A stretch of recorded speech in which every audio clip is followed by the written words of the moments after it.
Okay, I don't know if this is recording right now, but some people have been wondering about my wunderwaffe dg-2, as it should be pronounced. I mispronounced in my other video, I'm sorry about that. Um, they were wondering, I guess, just how to make it, and I can't really tell you how to make, exactly how to make it, because it was basically just kind of a process that I did myself. I mean, like, it's not something I can recreate kind of thing. But here, I'll give you a brief overview, and I'll show you some of the supplies and things I used to make it. And I'm filming with my laptop, so it might not turn out too great, but I'll try and make it as helpful as possible. Here's another just up-close look at it.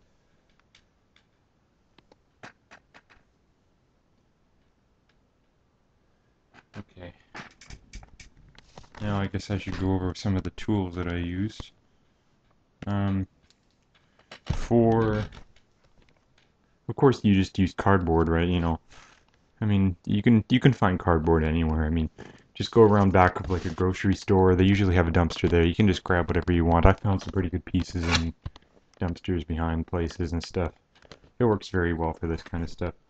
On this particular weapon I've made here, I used more than one kind of cardboard to make this work properly.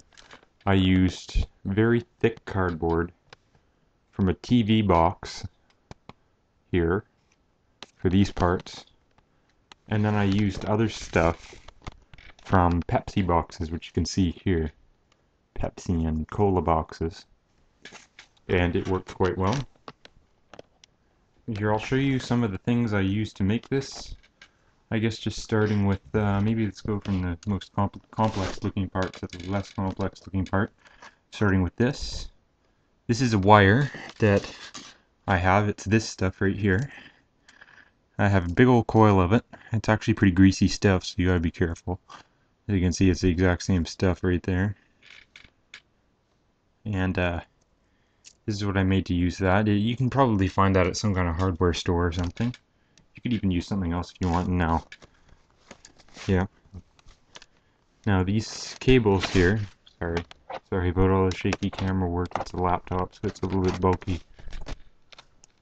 These wires here, these are wires from like power cords. You pull them apart. You usually see there's like two separate wires. Just pull them apart like an old power cord off of something, and just cut them with like some scissors and glue them together. It's just soft stuff. It's not like really complex. And all this, it's just cardboard, you know. That's the same kind of wire. Just bent it with my hands and a little pair of pliers. Now, the more mechanical features of it, I bend the wire a little bit, but I don't really care. Such as this.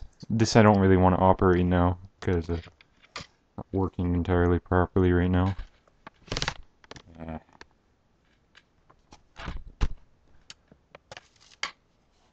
Not working entirely. Oh, I guess I can. There. And then make it slide like that. Now this will require some pipe fittings. As you can see, there's a little bit of like shiny metal in there. That's a 90-degree pipe fitting for a half-inch PVC pipe. And I'll show you some of that right now. It's this stuff. You can get this at like hardware stores and whatnot. It's real cheap. It's probably like, you can probably get a bunch for like, I don't know, a few bucks or something. And there's also inside here, beyond where the camera can see, inside here, there's a piece of 3/4 inch PVC pipe, which this slides inside. And that's like about that's the same stuff I used to on my one of my sniper sniper rifles. Here, let me just grab a piece of 3/4 inch pipe off of a barrel of one of my sniper rifles, like this. You can see it's much thicker stuff, and the half-inch should fit cleanly inside it. That's how I make the bolts on my bolt action rifles, as you can see.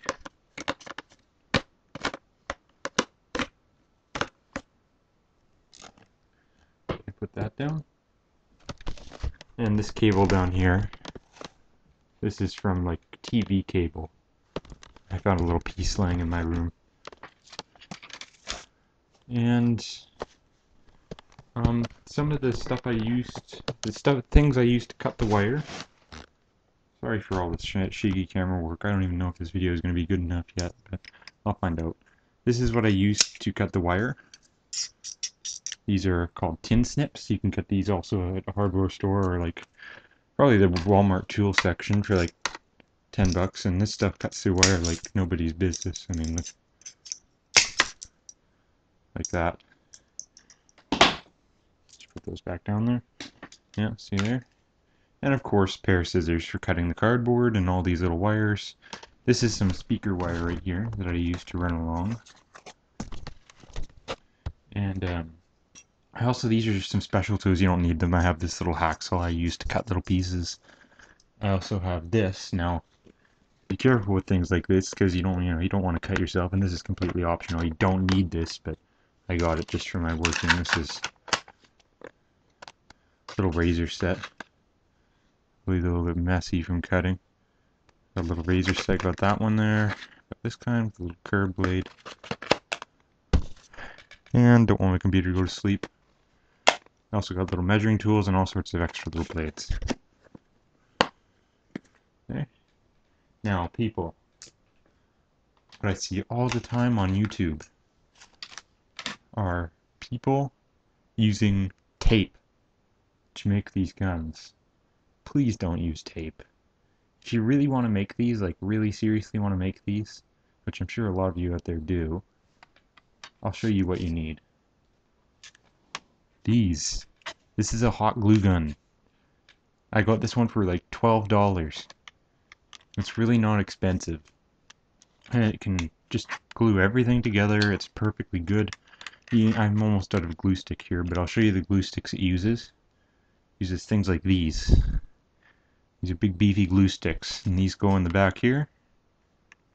Sort of like that. And then you squeeze and it'll keep feeding it through. And very hot glue will come out of here. Now, you gotta be careful. You can burn yourself very easily with this. I have several times, but I'm sort of used to the temperature now, so I can just like touch the glue and it won't even hurt me. But just for you people who are starting out, just, be careful because that stuff does hurt. So, I'll just give you another brief look. And these are made out of also Pepsi box material. Actually, A&W root beer, if you could see it in there. And some clear plastic I got from like packaging. Just some wire and a piece of cardboard to make a switch kind of thing. This is a little cylinder I made. Trigger is a bunch of cobbled together stuff.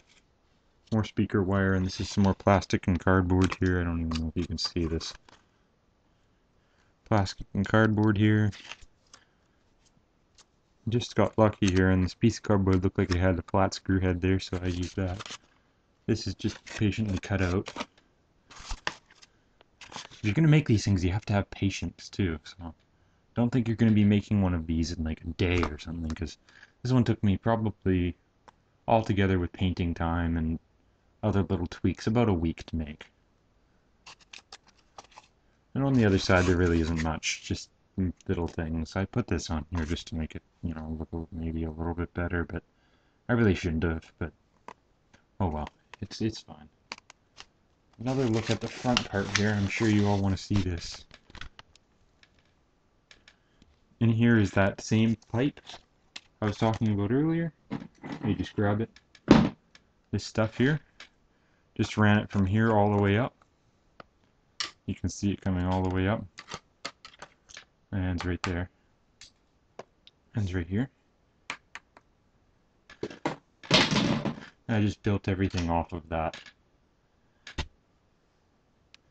And I just curved the wire with a pair of pliers and whatnot, so.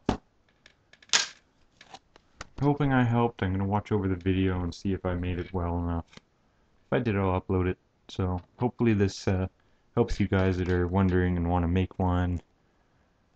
I really can't make anything more complex than that. If you want anything else, any other video of it, I can show you. Ask me like specific parts, I can make another little video of it. But yeah, I hope that helped. Okay. And thank you for watching.